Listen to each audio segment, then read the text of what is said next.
పరిస్థితి కొనసాగుతుంది. చైర్మన్ ఎన్నిక వాయిదాపైన బీఆర్ఎస్ ఆందోళనకు దిగింది. ఇవాళ కేతనపల్లి బంద్కు బీఆర్ఎస్ పిలుపునిచ్చింది.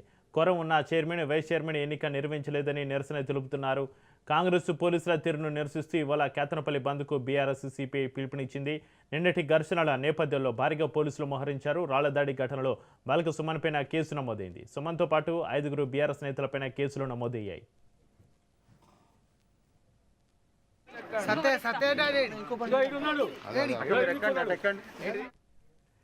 కేతనపల్లిలో ఉధృత పరిస్థితి కొనసాగుతుంది. చైర్మన్ ఎన్నిక వాయిదాపైన బీఆర్ఎస్ ఆందోళనకు దిగింది. ఇవాళ కేతనపల్లి బంద్కు సంబంధించి మరింత సమాచారాన్ని మా ప్రతినిధి అరుణ్ కుమార్ ఫోన్ లైన్లో అందిస్తారు. అరుణ్ కుమార్, బీఆర్ఎస్ సిపి పిలుపుని ఇచ్చిన కేతనపల్లి బంద్ ప్రభావం ఏ విధంగా ఉంది? వ్యాపార సంస్థలు రవాణా కొనసాగుతున్నాయి, అక్కడేంటి సిచ్యువేషన్?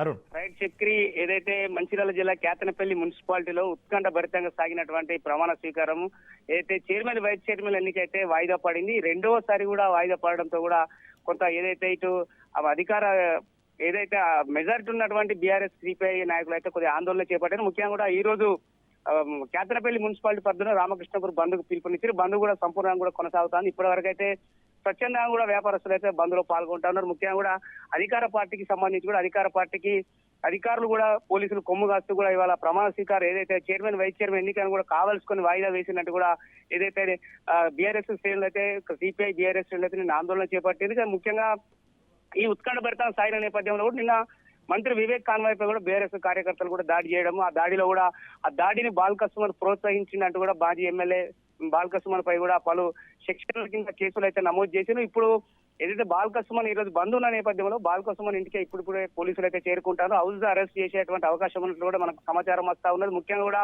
ఈ బంద్లో కూడా స్వచ్ఛందంగా పాల్గొనాలంటూ నిన్ననే కూడా ఏదైతే బీఆర్ఎస్ శ్రేణులు, అదేవిధంగా సిపిఐ శ్రేణులు అయితే నిన్ననే చాలా మందికి అయితే అక్కడ గ్రామ ఏదైతే ప్రాంతాల్లో తిరుగుతూ కూడా అందరూ సహకరించాలంటూ కూడా నేను తెలిపినటువంటి పరిస్థితి. ఈ నేపథ్యంలో ఇప్పటి వరకు అయితే బంద్ అయితే ప్రశాంతంగా ఉంది. కొంత రవాణాకు సంబంధించి కూడా పూర్తి స్థాయిలో రవాణా రాకపోకలు కూడా అక్కడక్కడ నిలిచిపోయినటువంటి పరిస్థితి ఉంది. ముఖ్యంగా కూడా ఏదైతే అధికార పార్టీకి సంబంధించి కూడా ఇవాళ మంత్రి కావాల్సుకుని ఇదంతా చేస్తా ఉన్నాడు. మెజారిటీ ఉన్నప్పటికీ కూడా కేవలం ఏదైతే అక్కడ సభ్యులు గొడవ పడ్డారు, కొట్లాడుకున్నారు అనేటువంటి ఒక నెపం చూసి కూడా ఇవాళ ఎన్నికల ఏదైతే చైర్మన్, వైస్ చైర్మన్ ఎన్నికనైతే వాయిదా వేయడం కరెక్ట్ కాదని కూడా బీఆర్ఎస్ అయితే తెలుపుతున్నారు. ముఖ్యంగా కూడా మరి ఎప్పుడు ఎన్నికలకు సంబంధించి చైర్మన్, వైస్ చైర్మన్ ఎన్నికలకు సంబంధించి కూడా ఎప్పుడు మరి మరోసారి డేట్ ప్రకటించి అయితే 2 సార్లు వాయిదా వేసినప్పటికీ కూడా ఇక్కడ స్థానికంగా ఉన్నటువంటి ఏదైతే ఎన్నికలకు సంబంధించిన అధికారులకు అయితే పూర్తి బాధ్యత లేదని తెలుస్తాను. ముఖ్యంగా కూడా ఎన్నికల